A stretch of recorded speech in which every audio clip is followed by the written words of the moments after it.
असल में दोस्तों आइए हमारे पास 15 प्रो मैक्स आया है जो कि आया है जनाब डिस्प्ले के फॉल्ट के अंदर। ठीक है, तो ये भाई जो कि लेकर आए काफ़ी दूर से हैं, बल्कि बहुत ही दूर से आए हैं। तो ये इनके फ़ोन के अंदर प्रॉब्लम है जनाब डिस्प्ले की।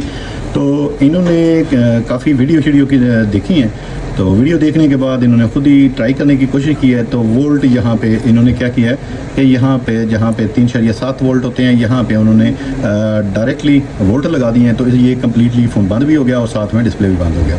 तो आज हम इसे करते हैं जनाब रिपेयर। ठीक है, तो साथ में आपको बताता चलूँ कि हर एक बंदे की वीडियो देख के ना तो एकदम से ट्राई ना कीजिएगा। उसकी वजह कि इसके पीछे काफ़ी ज़्यादा मेहनत होती है और बहुत सारे लोग मेन चीज़ जो है वो स्किप कर जाते हैं। ठीक है, लेकिन आज ही आपके सामने कंप्लीट इंशाल्लाह रिपेयर होगा।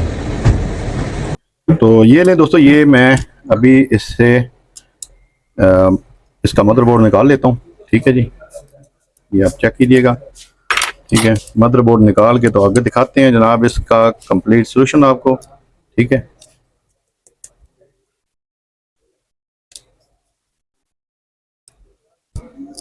ठीक है जी, ये आप देखते जाएं।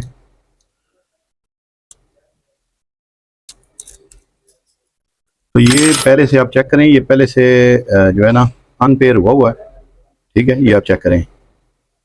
ठीक है, ये अनपेयर हुआ है, लेकिन आगे देखते हैं कि इसका क्या सीन है और ये कैसे होगा। ठीक है, सबसे पहले इसकी हम डिस्प्ले की जीआर लेते हैं, बल्कि उससे पहले हम सप्लाई पे चेक करते हैं जनाब।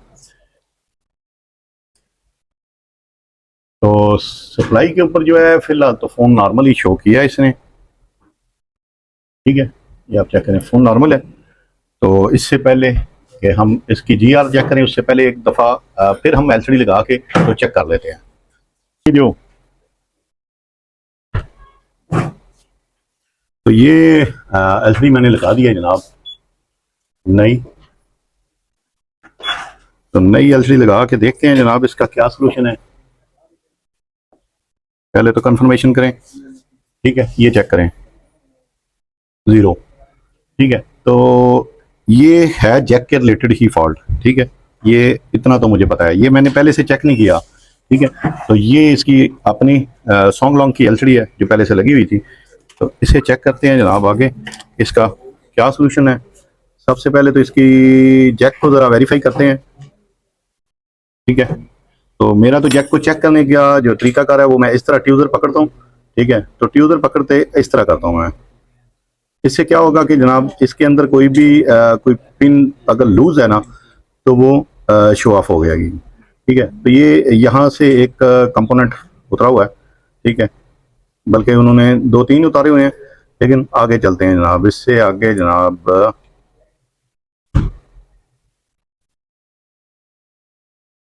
तो आई टेस्ट में तो वेरीफाई किया है जनाब, ये फिलहाल चेक तो नज़र आने में बिल्कुल ओके है। ठीक है, तो अब करते हैं जनाब इसका बड़ा ऑपरेशन। तो बड़े ऑपरेशन में क्या होता है जनाब, मैं वैसे I2C का जो है डिजिटल मीटर वो नहीं यूज़ कर रहा। ठीक है, तो ये पिन ये चेक करें, इधर करें जी, इधर करें। ये देखें, ये मैंने ग्राउंड के साथ लगाई। ठीक है, और ये देखें, ये 1 और 2, 1 और 2, ये पिने दोनों शॉर्ट हैं। ठीक है, ये पिने शॉर्ट हैं। इससे आगे चलते हैं जनाब। तो ये ओके है और ये ग्राउंड है। ठीक है, यहाँ पे इसकी वैल्यू जो है ना मेरे तजर्बे के मुताबिक OL आनी चाहिए। ठीक है, तो ये चेक करते हैं जनाब। ये देखिए, हाँ देख लें जी, इधर करें, नजदीक ले आए।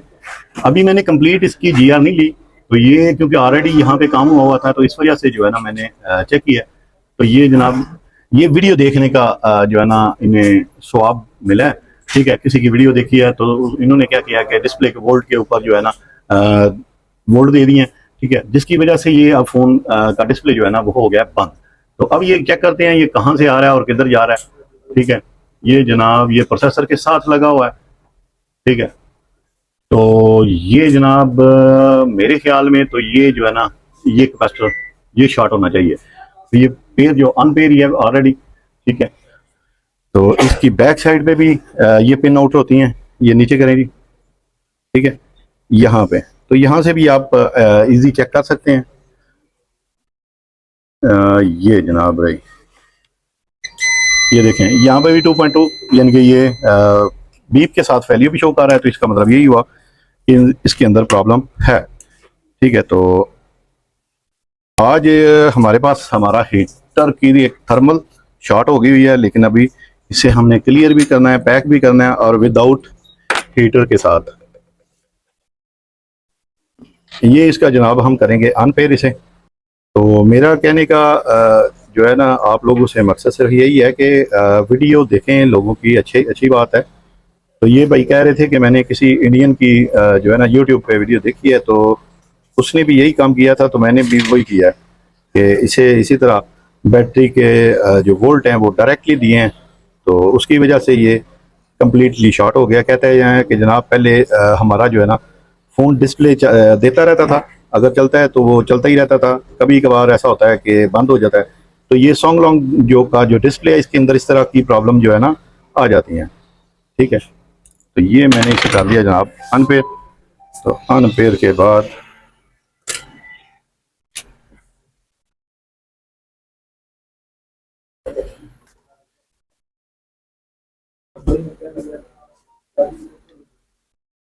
ये देखें, एक दो और तीन, ठीक है, ये तीन कैप लगे हुए हैं। ठीक है, तीनों कैपों में से एक जो है वो शॉर्ट होगा। ठीक है, ये आप चेक करें, एक दो तीन। ठीक है, और ये अक्सर औकात या तो जो लो ड्रॉप वोल्टेज होते हैं ना, उसकी वजह से जो छोटे वोल्ट हैं उसकी वजह से ये इस तरह की प्रॉब्लम होती है कि साथ में वैल्यू शो कर रहा है और साथ में ही वो जो है ना बीप भी कर रहा है। ठीक है, तो अब यहाँ पे ये डिस्प्ले के बूस्टर के कैप लगे हुए हैं, तो डिस्प्ले बूस्टर की जो है ना वो थोड़े से बड़े कैपेसिटर होते हैं। ठीक है, यूएफ के हैं। ठीक है, तो ये बड़े कैपेसिटर होते हैं, तो जिसकी वजह से, क्योंकि इन्हें इनका काम सिर्फ आउटपुट है, इनपुट इनके इन्हें मिलती नहीं है। ठीक है, तो ये इसकी डिस्प्ले बूस्टर जो है वो आपको जो है इसकी इनपुट पे तभी सप्लाई देती है जब आपकी डिस्प्ले बूस्टर सप्लाई देगी। तो अदरवाइज वैसे यहाँ पे ओएल ही आएगा। आप बेशक मैकेनिक का मीटर ले लें या फाकू का ले लें या कोई भी अदर कंपनी का ले लें। ठीक है, तो इन तीनों में से एक कैप जो है ना वो शॉर्ट है। तो ये अगर इन तीनों में से हम एक उतार भी दें ना तो हमारा काम चल जाएगा, लेकिन याद रखिएगा कि अगर हम दो उतार देंगे तो उसमें हमारा फ़ोन का डिस्प्ले अब नॉर्मल कर देगा। ठीक है, तो ये फर्स्ट ऑफ ऑल जो मैंने पहले उतारा है। ठीक है, तो ये चेक करते हैं, तो ये नहीं जी, ये नहीं है। ठीक है, तो ये एक एक कैप को हम चेक करेंगे। अभी ये देखें, ये रह गए दो। अब दोनों में से देख लेते हैं जनाब। वैसे अभी तक जितने भी मैंने क्लियर किए हैं उनमें यही कैप निकलता है। तो ये आगे ये भी दोनों उतार के चेक कर लेते हैं।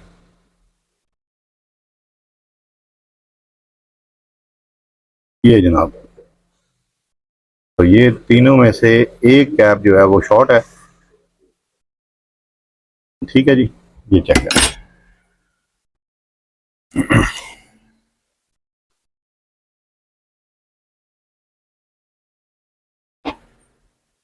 ये भी नहीं है जी, ये है। ठीक है, इधर करें जी, नीचे करें, नीचे करें।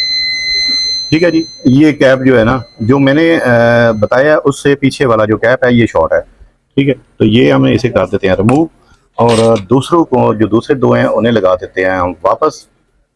ठीक है, तो अच्छी बात तो यही है कि अगर इसके तीनों कैपेसिटर अगर लग जाएं तो वो बेटर है। ठीक है, ये आप क्या कर लें।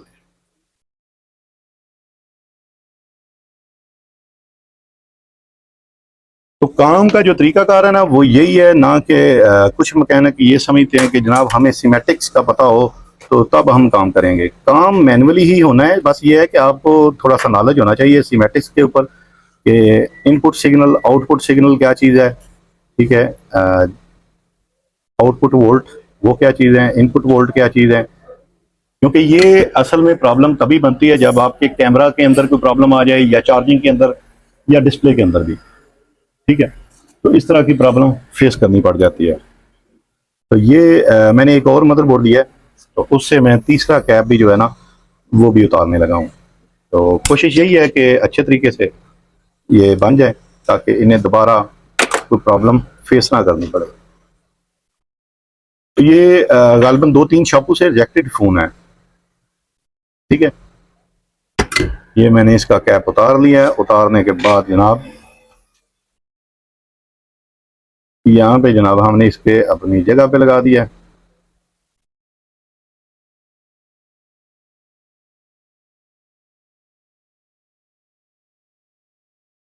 देखिए, काम करने वाले को इजी होगा, उसे हर काम इजी लगेगा। जिस बंदे ने काम किया ही नहीं है ना कभी, तो उसके लिए ये बहुत बड़ा काम होता है। तो अक्सर बच्चे जो अभी नए नए इस फील्ड में आ रहे हैं, तो वो यही समझ रहे हैं कि हमें बस सीमेटिक्स का पता हो तो हम फोन ठीक कर लेंगे। ठीक है, तो मेरा ख्याल है कि ये ज़्यादा जो मेरा एक्सपीरियंस कहता है वो यही है कि आपने मैनुअली ही काम करना है। ठीक है, तो बहुत ही कम चांसेस होते हैं जिसमें हमें सीमेट्रिक्स के ऊपर जो है ना चेक करना पड़ जाता है, अदरवाइज ज़रूरत नहीं पड़ती, क्योंकि सिंपल सा काम है, इतनी बड़ी कोई साइंस नहीं है। ठीक है, हालांकि ये वो फ़ोन है जनाब जिन्होंने क्या किया है कि वो कह रहे हैं कि हमें बताया गया है कि इसे स्वाइप करना पड़ेगा। ठीक है, तो अब स्वाइप हर एक फ़ोन तो नहीं करना होता ना, छोटा सा काम है। ठीक है, तो पेयर आपने ऑलरेडी देखा है, ये पहले से ही जो है पेयर डिस्कनेक्टेड था, काम किया हुआ था, लेकिन उन्होंने फिर हमें कॉल की है, तो मैंने कहा जनाब आप इसका पेयर लहरा ना करवाएं। ठीक है, ना ही स्वाइप कराएं। तो ये देखें, ये अल्हम्दुलिल्लाह हमारा फ़ोन रेडी हो गया। तो इसके अंदर जो मेन जो प्रॉब्लम आती है ना, वो सबसे बड़ी प्रॉब्लम जो है ना वो यही आती है कि आपके पास ये आप चेक करें। ठीक है, ये हमारा फ़ोन ओके हो गया। तो अभी हम चलते हैं जनाब डिस्प्ले के सेक्शन के अंदर, तो वहाँ पे थोड़ी सी आपको समझाने की कोशिश करते हैं। तो इधर आएंगे। अच्छा, डिस्प्ले के अंदर आपको दो तीन चीजें जो मैनुअली काम करने का इजी तरीकाकार है। आपको पता है कि मार्केट के अंदर एक तो ओरिजिनल एलसीडी आती है। ठीक है, अगर उसके अंदर बोर्ड के अंदर इन्फेक्शन होना तो वो ब्लैक हो जाएगी। ठीक है, किसी किस्म का जो है ना डिस्प्ले नहीं रहेगी। उसके बाद आ जाती है ये GX जो OLED है। ठीक है, उसके बाद आ जाती है TFT। ठीक है, तो मैं आपको जो मैनुअली तरीका है इसका चेक करने का वो बताने लगा हूँ। वो ये कि अगर आपके पास के इस तरह का कोई फोन आता है ना, ठीक है, तो आप इसके ऊपर TFT एलसीडी लगाएं। TFT एलसीडी लगाएंगे ना, तो अगर तो फोन ने ब्लू लाइट शो कर दी है, डिस्प्ले नहीं आया, डिस्प्ले नहीं आया तो ब्लू लाइट शो कर दिया, तो इसका मतलब ये हुआ कि इसके जनाब डिस्प्ले के वोल्ट जो है वो ओके हैं। लेकिन जो RX TX जो इसके प्रोटोकॉल्स जिन्हें हम बोलते हैं, ठीक है, ये आप चेक करें। जिसने डिस्प्ले कंप्लीट प्रोसेसर थे जनाब, ये आएंगे पिन नोट्स। ठीक है, तो ये कुछ में 8 पिन होती हैं, कुछ में जो है 10 होती हैं, कुछ में 6 होती हैं। तो ये अलग अलग से होती हैं। जो TFT एलसीडी है ना, उसका उसका सबसे बड़ा फायदा ये होता है कि वो डिस्प्ले कुछ ना कुछ शो करवा देती है। तो ये क्योंकि ये TFT नहीं है, ये OLED है, सॉफ्ट में है। ठीक है, तो इसने भी हमें कोई चीज़ इस तरह की शो नहीं करवाई, ना ही ओरिजिनल है। ठीक है, तो अगर आपके इस तरह का कोई प्रॉब्लम होना कि डिस्प्ले के अंदर जो है जो प्रोटोकॉल्स के अंदर कोई प्रॉब्लम होगी, तो वो आपका डिस्प्ले लाइट कम से कम जरूर जलाएगा। तो अगर आपका TFT पैनल के लगाने के बाद भी अगर आपका फोन डिस्प्ले लाइट नहीं जला रहा, तो इसका मतलब ये हुआ कि आपका प्रोटोकॉल्स लाइन जो है वो ओके है। उसके बाद आपने काम करना है जनाब ये यहाँ पे। ठीक है, VDDEL 2.8 वोल्ट है। ठीक है, तो यहाँ पे आपने काम करना है। उसके बाद आपने यहाँ पे काम करना है। ठीक है, पावर जो है डिस्प्ले की। ठीक है, उसके बाद आपने काम करना होता है जनाब यहाँ पे। ठीक है, यहाँ पे भी बार दफा, अच्छा ये इस फोन जो है ना, इस तरह के फोनों के अंदर जो 15 और 14 के अंदर ये बड़ा ज्यादा फॉल्ट होता है कि यहाँ पे क्या होता है कि यहाँ पे वैल्यू शो कर जाता है। यहाँ पे है तो OL, लेकिन यहाँ पे वैल्यू शो कर जाता है। अब ये सेक्शन और ये सेक्शन दोनों हैं डिस्प्ले बूस्टर IC से ही निकल रहे हैं, लेकिन ये यहाँ पे वैल्यू शो कर दिया। अगर इस यहाँ पे वैल्यू मिसाल के तौर पे जिस तरह ये ऊपर लिखी हुई है 538, इसी तरह यहाँ पे कोई वैल्यू शो कर रहा है 250 समथिंग कुछ भी। ठीक है, तो इसका मतलब ये है कि ये पिन आउट जो है ना वो शॉर्ट है।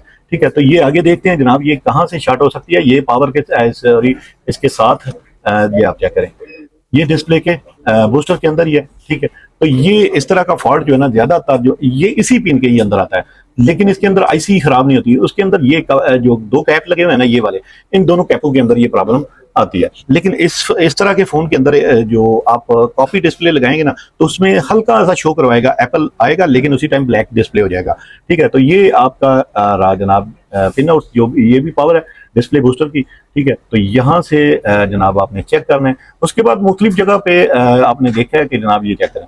ठीक, अब ये 6.8 डिस्प्ले के वोल्टेज हैं। ठीक है, तो ये आप क्योंकि ये GR लेनी है, तो ये मेरा नहीं ख्याल तो इसके अंदर कोई बड़ी साइंस है। ठीक है, GR लेने का हर एक बंदे को तरीकाकार इसका पता है।